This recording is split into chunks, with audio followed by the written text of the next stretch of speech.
할렐루야. 하나님의 사랑과 은혜가 이 시간에도 풍성하기를 축복합니다. 오늘 새벽에 나오시는 것 힘드셨죠? 매번 새벽 예배를 나오시는 분들은 평상과 같을 수 있겠지만 안 하다가 갑자기 일주일 동안 하려면 많이 힘들 것입니다. 내일이 마지막인데 내일보다 오늘이 더 힘들지 않을까? 왜? 내일은 이제 끝났다 라는 생각이 들 것이니까. 우리 옆 사람을 좀 위로해 주실까요? 사랑합니다. 축복합니다. 우리 마지막까지 힘냅시다. 아마 다른 때 새벽 예배라고 하면 서로를 축복하거나 또 자녀들을, 가정을, 꿈을, 미래를, 그러한 희망적인 메시지를 전하면서 힘을 얻겠지만 고난주간은 좀 다릅니다. 우리가 온전히 예수님의 십자가만을 바라보아야 할 것이고, 우리를 위해 피 흘려 죽으신 그 예수님, 또한 우리로 따라오라 말씀하시는 그 예수님만을 바라보아야 하기 때문에 전체적인 분위기도 많이 다운되어지고, 또 안 하다가 이렇게 일주일 동안 새벽 예배 드리면 많이 힘들어진다라는 것입니다.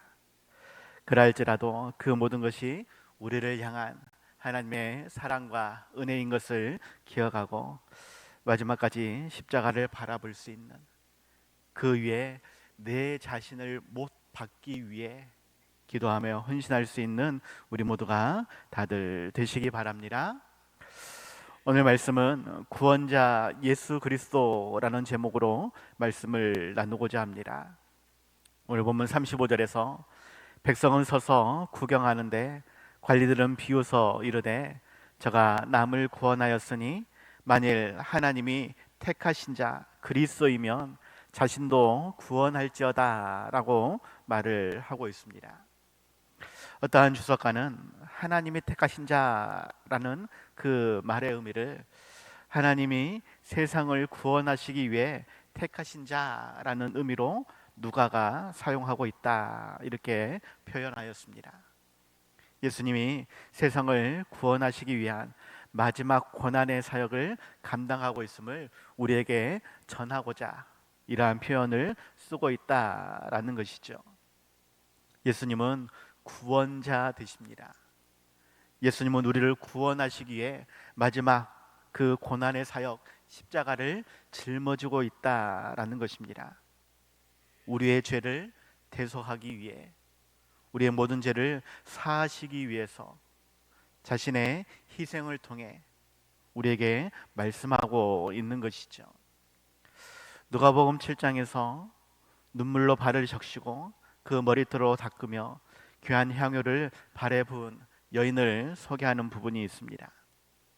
바리새인인 시몬은 예수님이 그 여자가 죄인인 것을 아시고 이러한 것을 허락하시는가 라고 생각을 하죠.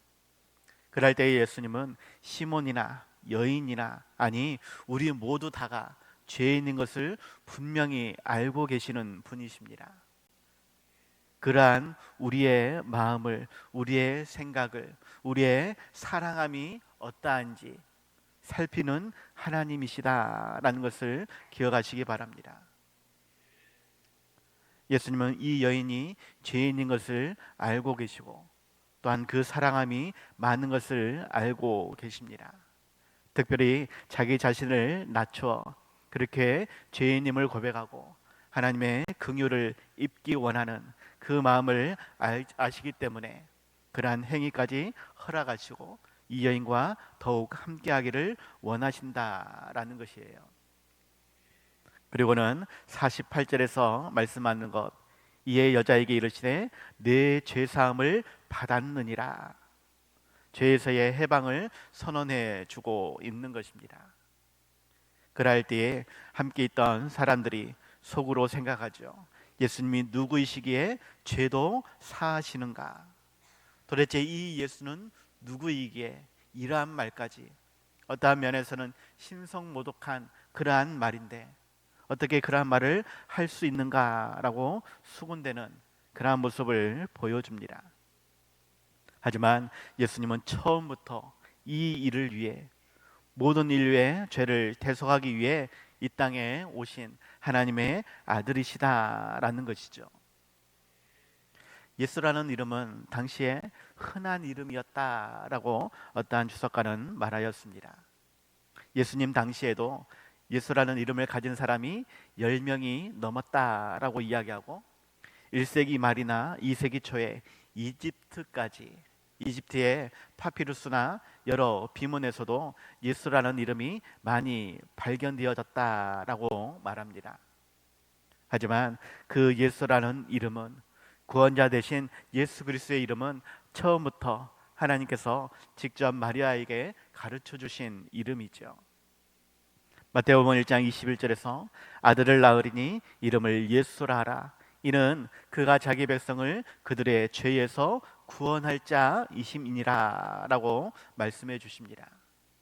예수님은 처음부터 구원자로서 죄사함의 권세를 가지시고 이 땅에 오신 하나님의 아들이시다라는 것입니다. 에베소서 1장 7절에서 우리는 그리스도 안에서 그의 은혜의 풍성함을 따라 그의 피로 말미암아 속량 곧 죄사함을 받았느니라 라고 말씀하고 있죠. 예수님은 단순히 말씀으로 우리의 죄를 용서하신 것이 아니라 그 피로 말미암아, 십자가에 죽으심으로 말미암아 우리의 죄를 사해 주셨다라는 것입니다. 죄로부터의 구원, 이것은 예수님께서 그러한 권세를, 그러한 능력을 가지고 오신 것입니다. 우리에게 명령하실 수 있고 우리에게 온전히 행하실 수 있는 그 하나님은 단순히 말로가 아니라 십자가로 우리에게 보여주고 있다라는 것이죠. 문제는 그러한 예수님을 바라볼 때에 우리는 어떠한 모습, 어떠한 생각을 가지고 그것을 바라보고 있느냐라는 것입니다. 오늘 본문 34절에서 이에 예수께서 이르시되 아버지 저들을 사하여 주옵소서 자기들이 하는 것을 알지 못함이니이다 라고 십자가 위에서도 여전히 기도하고 있는 모습을, 죄를 사하기 위해 하나님께 간구하고 있는 그러한 모습을 보게 되어집니다. 주석가들은 십자가 위에서 하신 가상 7언의 말씀이 있는데 이 본문이 첫 번째의 말씀이다 라고 이야기를 하죠. 여기서 저들이란 당시 예수님을 핍박하고 십자가에 못 박으라 희롱하는 그러한 자들 뿐만이 아니라 죄인된 우리의 모습을 포함하여, 아니 미래에 태어날 모든 인류까지를 지칭하며 지금 저들이 무엇을 하고 있는지 알지 못합니다. 저들을 용서하여 주시옵소서 기도하고 있다라는 것이죠. 정작 예수님은 그러한 수치와 고난을 짊어지시고 사람들의 조랑과 그러한 매를 맞으며 손과 발에 못이 박히며 창에 찔리고 가시에 찔리면서 그렇게 십자가에 달려 죽으시고 이를 통해 우리를 구원하고 계시는데, 끝까지 참으시며 끝까지 감당하시며 우리에게 모범을 보여주시는데, 그 모습을 보고 우리는 어떠한 생각, 우리 어떠한 마음을 가지고 있느냐라는 것입니다. 35절에서 37절로 백성들은 서서 구경을 하고 있더라. 관리들은 비웃고 있더라. 군인들은 희롱하고 있더라. 그러면서 정말로 너가 남을 구하였으니 너도 구원해 보라 라고, 십자가에 내려와 보라 라고 이야기를 합니다. 너가 왕이라면 정말로 너가 구원을 해야 하지 않을 거냐고 그렇게 로마 군사들이 이야기하고 있다라는 것이죠. 사람들의 눈에는 예수님이 십자가에 내려오는 것이, 죽지 않고 살아남는 것이 그렇게 구원이다라고 말하는 것이고, 로마 병사들은 유대인의 왕으로서 로마를 정치적으로 군사적으로 정복하고 무너뜨리는 것이 구원이다라고 생각을 하는 것입니다. 문제는 우리들은 어떠한 것이 구원이라고 말하고 있느냐라는 것이죠. 예수님의 십자가를 바라보면서 오히려 귀걸이, 목걸이로 채우는 그러한 금부치를 생각하고 있지 않느냐 하는 말입니다. 예수님은 우리를 위해 십자가에 달려 죽고 계시는데 우리는 여전히 이 땅에서 복을 받고 풍성한 은혜를 받아 누리고자 하는 그러한 마음만 가득하며 그 십자가에 달려 죽으시는 예수님을 향해 이것 달라 저것 달라 말하고 있지 않느냐라는 것입니다. 정말로 우리가 바라봐야 될 것이 무엇인지, 정말로 우리가 소망해야 될 것이 무엇인지 살펴볼 수 있길 바랍니다. 이 땅에서의 육신의 복이 아닙니다. 세상적인 성공이 아닙니다.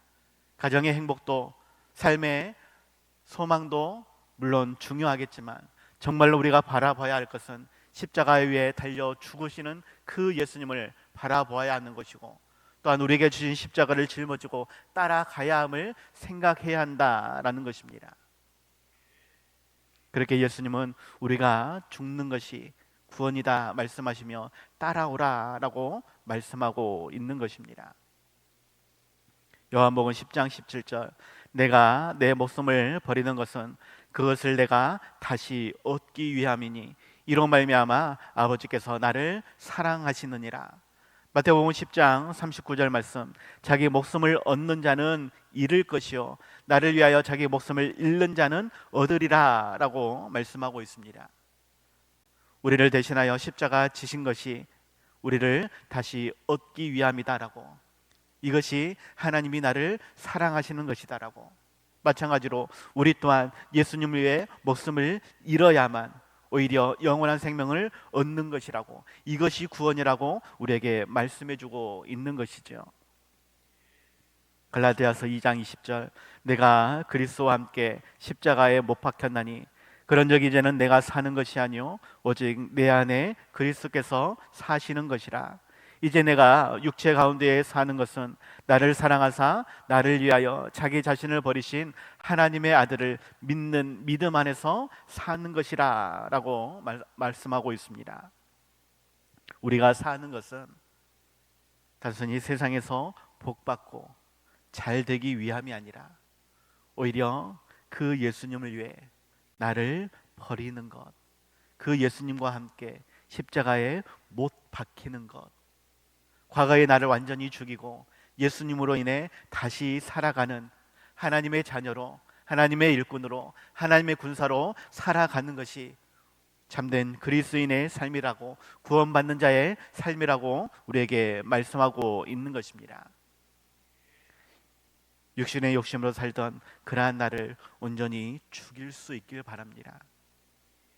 그리고 십자가에 달리신 그 예수님과 함께 다시금 부활의 소망을 갖고 살아갈 수 있는 우리가 되어야 하겠습니다. 그러한 우리에게 예수님은 힘과 능력을 주신다라고, 지혜와 명철함을 주신다라고, 은사와 달란트를 주신다라고, 정말로 우리에게 필요한 모든 것을 풍성하게 채워주신다라고 말씀하고 있죠. 분명 십자가를 짊어지는 것, 사명을 따르는 것 쉽지가 않습니다. 정말로 땀방울이 핏방울 되어지도록 우리도 기도해야 할 것입니다. 정말로 고난중간 우리가 무엇을 위해서 기도할 것인지, 무엇을 위해서 헌신할 것인지, 정말로 무엇을 바라보며 따라가야 할 것인지 다시 한번 생각할 수 있길 바랍니다. 구원자 되신 예수 그리스도께서 우리를 부르시고 계실 때에 우리 자신을 부인할 수 있는, 날마다 십자가 질 수 있는, 정말로 주님을 위해 땅끝까지 복음을 증거하기 위해 십자가의 길, 순교자의 삶을 살아갈 수 있는 우리 모두가 될 수 있길 바랍니다. 하늘과 땅의 모든 권세를 가지신 그 예수님께서 우리와 함께 하신다 말씀하시고, 책임져 주신다 말씀하시고, 필요한 모든 것을 부어 주신다라고 말씀하십니다. 그 하나님을 끝까지 믿고 의지하며 우리에게 주신 십자가의 길, 순교자의 삶을 살아갈 수 있는 우리 모두가 다들 되시기 바랍니다. 이 시간 이를 위해서 우리 같이 한번 기도합시다. 우리 찬송가 314장